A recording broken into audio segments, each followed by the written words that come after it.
Hello and welcome to episode 78 of the 905er podcast.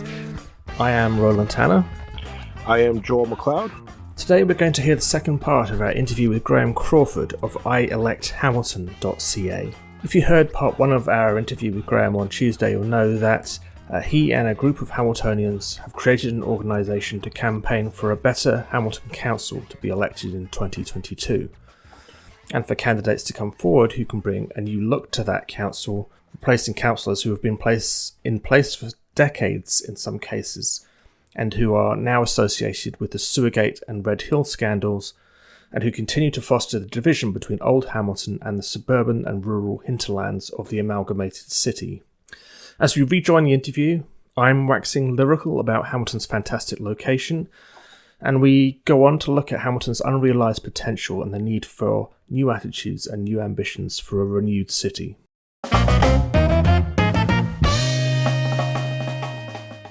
The kind of natural fortune that Hamilton has as a city in its location at the end of a lake between a mountain, or an Ontario mountain.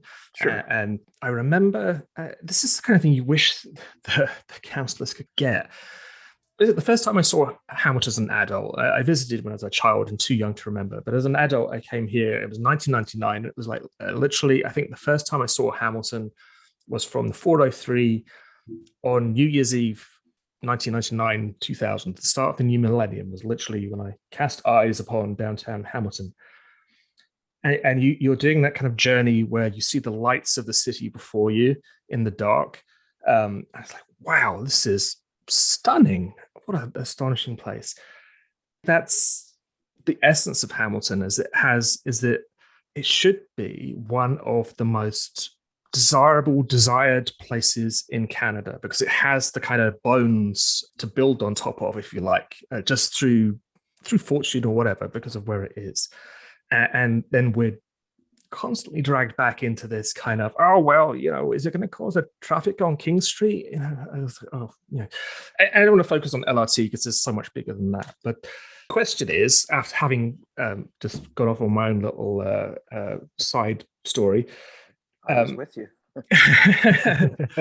Well, you can feel free to say, yes, Roland, you're absolutely right. I think you are, actually. And by the way, I mean, as you described seeing the city at night from the 403, as you come around where Coots Paradise is, you're absolutely right. It's like, wow, look at this. And of course, when the sun goes up, it's not like, oh, well, it looks so nice in the dark. It doesn't look so nice in the light. It does. It still looks terrific. Yeah. It's also one of the reasons, Joel and Roland, that people got so angry about the Sewergate scandal, right? Because Coots Paradise is spectacular. It's Our a paradise. Waterfront is spectacular. And again, I grew up here, so I know what it used to look like, and it doesn't look like that anymore. It was industrial. It was dirty. It was filthy. You wouldn't walk along the water's edge. Not on a bet you wouldn't. Now, I remember when I moved back to Hamilton in 2005. My sister lives in Ancaster, and we met up. We were close and saw each other all the time. But now I was a Hamiltonian again. So we got to go down to Bayfront Park. And I said, okay, what is that? I honestly didn't know. And then we went down. And I remember saying to her, holy mackerel, this is as good as it gets anywhere. This is like really spectacular. It's beautifully done. It's one example, though. And of course, there are many natural examples. That's sort of a man-made one. But of course, you can walk straight over to Coots. So you're right. It's a spectacular city. And I think the point is we were never a suburb. Hamilton was always a city. It grew up as a city. And, these days there are people moving in from Toronto because of at least what used to be cheaper house prices, not so much anymore, and GO train connections. But we've always been a city. We were not a suburb, like Scarborough, for example. Scarborough was never a city. It may have been called that, but I mean, it didn't have, as you said, Joel, the bones. Hamilton's always had the bones of a big city. Look at the photographs from 100 years ago. Looks like a city because it was. Yeah, and you've got those beautiful Victorian houses. It has that feeling. Hamilton. When we talk about our ambition in the 905, we acknowledge that places like Burlington and Oakville and Milton are growing into cities out of Yes. dormitory towns for commuters very often. Hamilton is different. Hamilton is the exception to that rule, in that it's got its own history and its own essence. Now, I very much hope that Burlington and Oakville and all those places, Mississauga, Brampton, are all moving towards that kind of more mature, kind of being grown up places in their own rights. But Hamilton already has that, and I guess it's almost like it's hit its middle age, if you like, and now it needs to have its kind of second childhood is not the right term to use, or maybe a kind of rebirth that can turn it into such a fantastic place. Not that it isn't a fantastic place already, because I think Hamilton is awesome, but it's been just held back by this, as you say, this lack of ambition and these people who just don't seem to have any ambition or purpose other than the hyper local and is this going to keep me in my nice job? I agree. It's the unrealized potential that I think is the real heartbreak.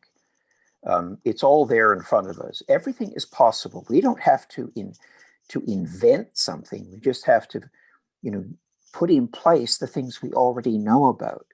But there are barriers and speed bumps that shouldn't be there, that don't need to be there. The spirit of Hamiltonians is such that we are creative, we are hardworking, we are compassionate. Do you know that the highest level on a per capita basis of volunteerism in the country, do you know where that is? Hamilton. People care. Mm-hmm. They really will give you the shirts off their backs. All you have to do is look at a story that appears in the Hamilton Spectator. Whether it's somebody's house, maybe burned down and the family survived, but the house didn't. A wheelchair was stolen. Someone is hard times. Hamiltonians come out of the woodwork, and they don't always do it in public, but they give. That's a spirit of compassion, but there's also the spirit of innovation. We have a world-class university that's churning out graduates every year. The problem is they can't stay because there are no jobs. And whose fault is that? Well, it's nobody's fault. But who could maybe take the lead on that? Council. We've got an economic development department, but we count building permits as if that's the biggest thing, or warehouse jobs. Amazon wants to come and we're going to get 300 warehouse jobs with no transit links to the warehouse.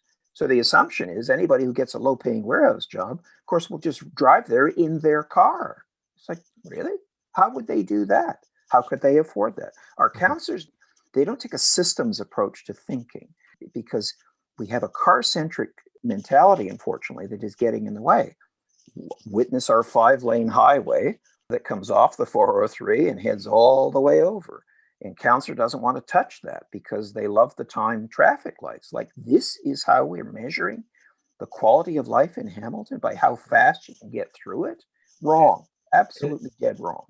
You kind of hit the nail on the head there. It's almost as if you have middle managers trying to fill board of director positions. I love it. That's excellent. At the city of Hamilton. These are you do need at the council table people who are taking kind of that macro level, super high level thinking of exactly right. Okay, you want an Amazon fulfillment center or the headquarters in Hamilton. That's fantastic. But are you going to build the infrastructure, the municipal transit systems to get people from the farthest reaches of the city to those jobs? I mean, the perfect example that we were talking with Laura Babcock about this when she was on was the Ivor Wynne Stadium fiasco. Yeah. That literally they're shopping it around the city, and I was like, every spot is good, and then they end up putting it right back where you started from. Like, really, it took you 3 years to wind up exactly where you started from. That drove me nuts. And again, it's that middle management thinking at a board of director job. I agree with you, and I think that the phrase that people use all the time, it's a cliche, but it's absolutely valid in Hamilton, is good enough is good enough.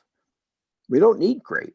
Good enough will be fine. Thanks very much. And I think a lot of people are tired of that. And I don't know if that's generational. I don't think it is. I mean, I know plenty of people my age who can envision a greater Hamilton than we have now. I also know a ton of young people who absolutely can see it. They're participating in it. They're building businesses. They're working in organizations and building organizations in Hamilton. I think it's very, very exciting.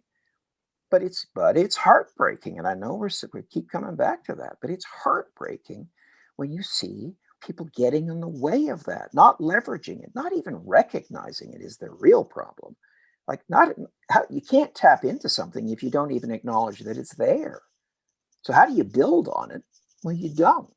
And so we need people who can see it, who can feel the energy, see the future, have read a bit about it, done some traveling, learned about problems, seen opportunities, and say, how can we make that happen in Hamilton?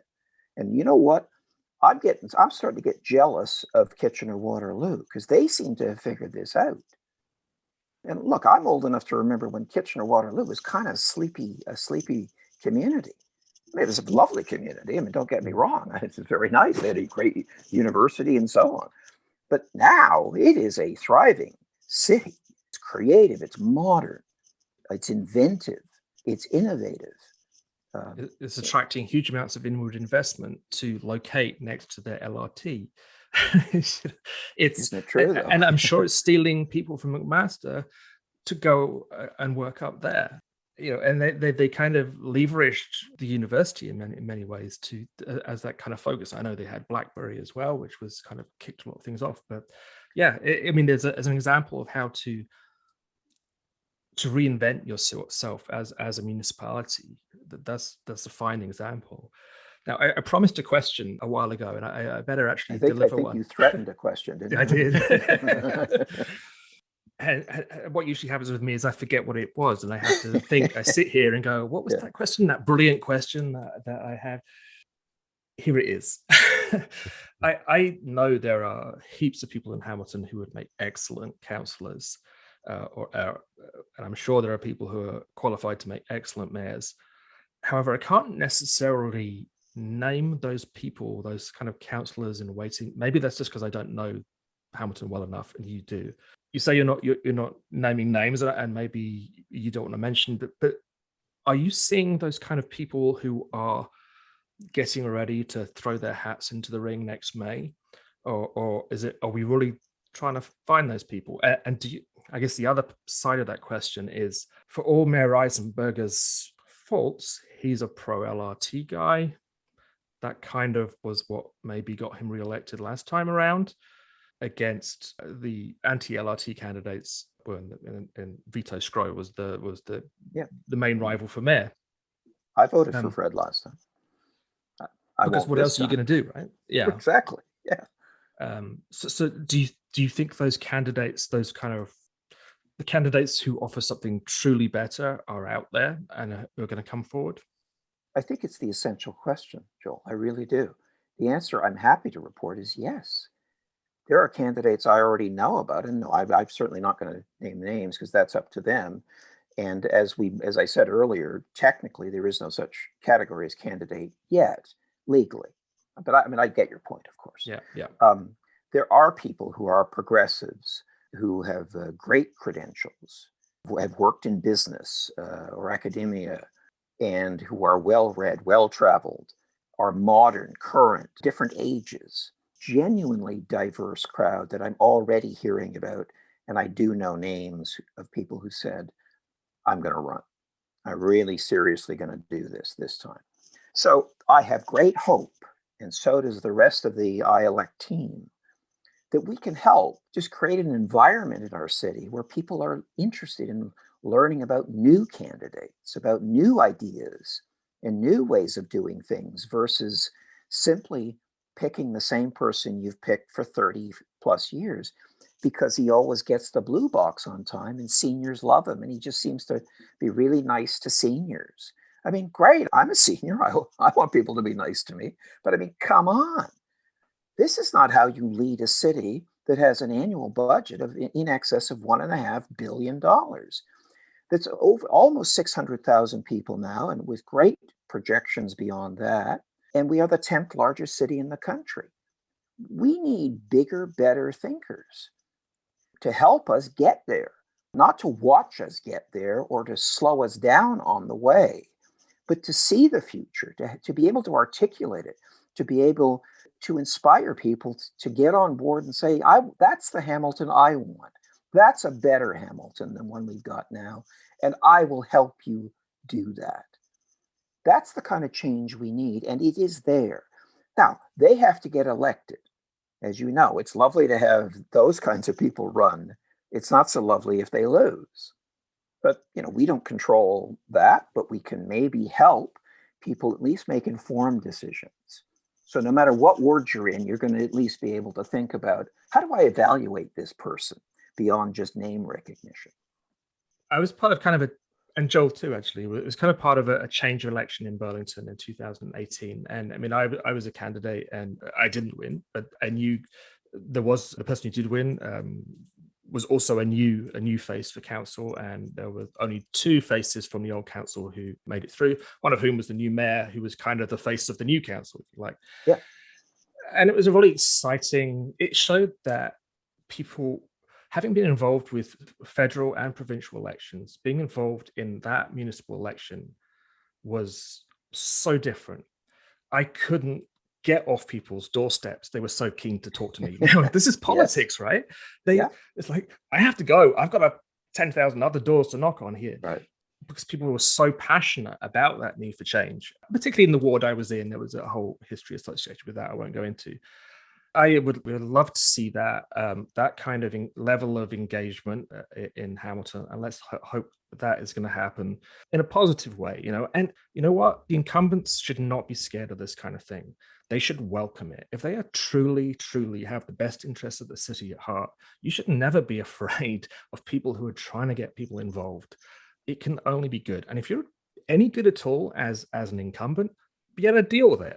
I don't think many of them will. I hope, I hope people follow through with the numbers that are necessary to really rejuvenate the kind of whole municipal political scene in Hamilton. And we should mention absolutely before we finish that the website is iElectHamilton.ca. That's correct. Yes. And on it, you'll see, what we stand for, what our vision is, but you'll also see information about issues. You'll see tons of info about our priorities. And as I mentioned before, we're into this. This is like our 11th day. That website is going to grow and outreach. There's also, I do want to highlight, though, this is actually quite important. We have an online resident survey, and we've had tremendous response in 11 days. And I mean tremendous, but the more we get, the better it is. And it's a survey that asks residents to rate certain things related to the 6 priorities of infrastructure through to transportation. So the more people who respond, the more data we have. I can tell you now, though, that we have respondents from every ward, and a lot of respondents from every ward. Some concentration, as you might expect, but very happy so far with the distribution. But we would also like to increase those numbers, and that's what we're going to be focusing over the next probably month. Is in encouraging people. So all your listeners who do live in Hamilton, please go online to iElectHamilton.ca, look at the resident survey. You'll see it up at the top. Click on it. Take the 4 or 5 minutes it takes to complete it. It would be hugely appreciated, and the data will be very helpful. Well, we wish you all the best with it. These things are great for democracy, and thanks so much for joining us today, and we'll be following with great interest over the next year. Well, so thanks so much, both. Graham, for joining us. Yeah, I continue to be a fan. Thank you. Thank you.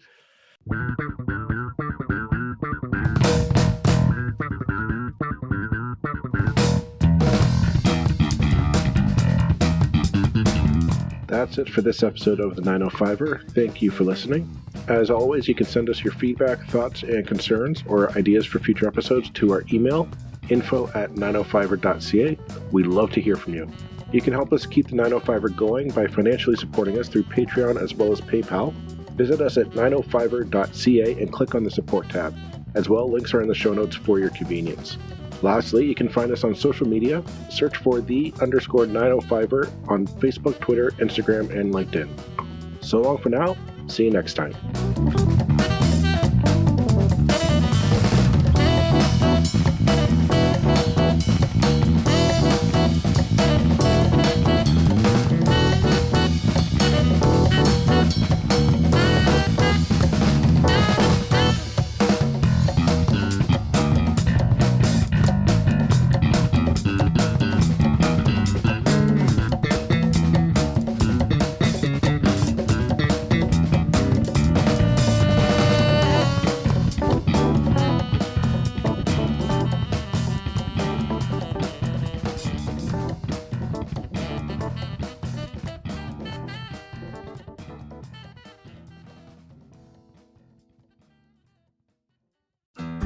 You looking to make the most out of this life and optimize your personal wellness? Then check out the Natural Man Podcast. Join me, host Mike C., as we explore all areas of human wellness, physical, mental, and emotional. Learn strategies to optimize your own well-being and be in the driver's seat of your own health. Remember, your doctor works for you. Learn biohacks, neurohacks, ways to improve sleep, and ways to optimize your body and your mind. Check us out on Apple, Spotify, the Fountain app, and at naturalmanpodcast.com.